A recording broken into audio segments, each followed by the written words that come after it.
Hey everybody, welcome back. We've talked about political parties, but people can also form and join interest groups to influence public policy. Use good form as you smash that like button, and let's go. The purpose of an interest group is to influence public policy, usually for a specific purpose, though there are some groups with more general interests. So whereas a political party has a platform and takes a position on basically every political issue, interest groups usually have a very narrow purpose, laser focused on specific policy goals. It might be to support pro-life policies, or to oppose the death penalty, or to advocate for animal rights, or one of about 10 million other specific things. So what do they do to try to accomplish their goal of influencing policy? Well, some tactics are similar to political parties. Interest groups attempt to educate voters and office holders. Remember that these goals have a policy objective, so this isn't unbiased, neutral information that they're providing people. Interest groups hire lobbyists who are experts in their particular area, and so they often work with policymakers who are ideologically aligned with the group, providing them with information and convincing them to vote certain ways on key legislation. They sometimes testify at congressional committee hearings when proposed legislation is being discussed and debated. Additionally, lobbyists are sometimes able to meet with members of congressional committees and assist with drafting legislation, even proposing changes to the bill and making suggestions of how the bill should be worded to keep the group's support. I mean, think about that for a minute. They are sometimes literally in the room where it happens. That's the kind of influence some interest groups have on the policymaking process. And similar to political parties, some interest groups also organize GOTV Get Out the Vote campaigns, helping motivate people and getting people to the polls to actually vote. They also advertise and organize protests. Each of these activities help the group achieve its policy goals. Remember, raising awareness isn't enough. They want to actually influence policy. Let's talk about lobbying more generally. Interest groups hire lobbyists to persuade political leaders to support the group's positions and policy goals. Lobbyists can put pressure on congressmen to vote the way they want to by threatening to withdraw campaign funding. Between this pressure and the information they provide policymakers, lobbyists can often be very influential. Additionally, they can mobilize their membership if policymakers aren't responding to nicer methods, basically unleashing their membership and have them put pressure on policymakers through social media, phone calls, and town hall meetings. Interest groups don't only focus on the legislative and executive branches, though. They also lobby the courts. One way is through filing amicus curiae briefs. Recall that these are friend of the court briefs. Interest groups file them to try to influence the court's ruling on cases that the group isn't directly involved in. Interest groups also use litigation as a strategy, filing lawsuits to try to change policy through the courts. This can be an effective technique when people's constitutional rights are being violated. They file a lawsuit against the discrimination. It can also be effective when lawmakers are unlikely to change the policy themselves. They also engage in grassroots lobbying, going directly to citizens and trying to persuade them about an issue.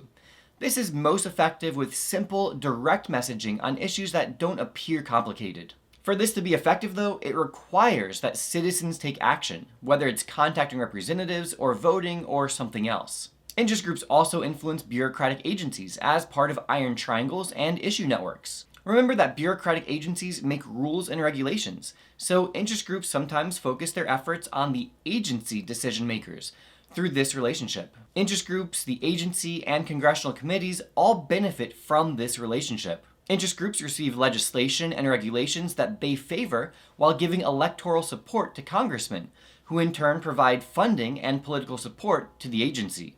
This relationship is certainly beneficial for those involved, but does it potentially lead to elite democracy, with policymakers more concerned about special interests than their constituents back home? There are a couple other potential issues with interest groups to bring up. One is the inequality of political and economic resources.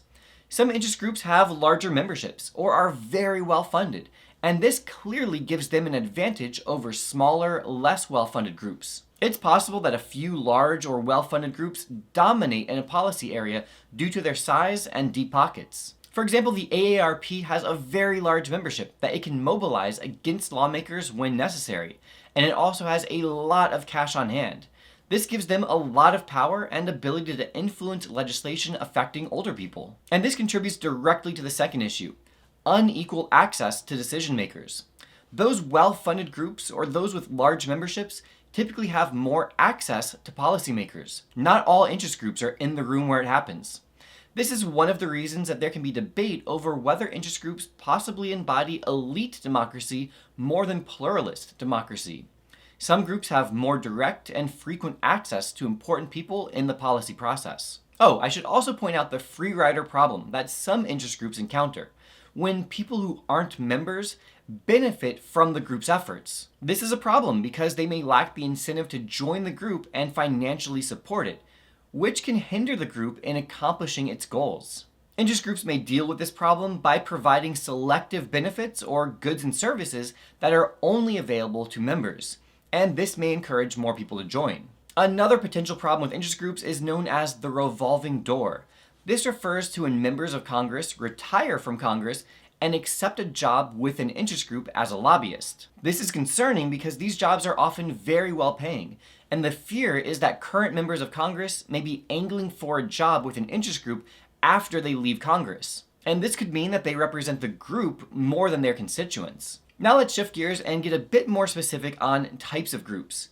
We've been mostly discussing single-issue groups to this point, which, as the name suggests, are groups that focus on one specific issue, like gun rights or pro-choice policies. Another way citizens can come together is through social movements, which are broad-based efforts to achieve major policy change. These are often grassroots movements where many people rise up to demand change to a specific problem they perceive. These sometimes succeed in achieving policy success, but due to their decentralization, they may lack leadership, resources, infrastructure, and clear policy objectives, which can hinder their success. One type of social movements are protest movements, which again are grassroots movements based around protests, marches, strikes, boycotts, and demonstrations as a way to demand policy change. One tactic that some groups use is civil disobedience, in which members intentionally break the law as a form of peaceful protest.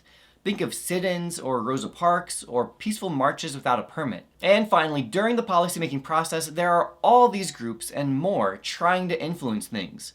For example, consider the budget process. Interest groups, organizations representing professionals, social movements, the military, various bureaucratic agencies are all trying to get a piece of that pie and therefore influence policymakers. Alright, well that's it for this one. Until next time, this has been a LaMoney production. Thanks again for watching, and thanks so much for all your support and all the like buttons you've smashed. If you want some great resources to help you succeed in class and on the AP exam, well, check out the Ultimate Review Packet, and I will see you in the next video.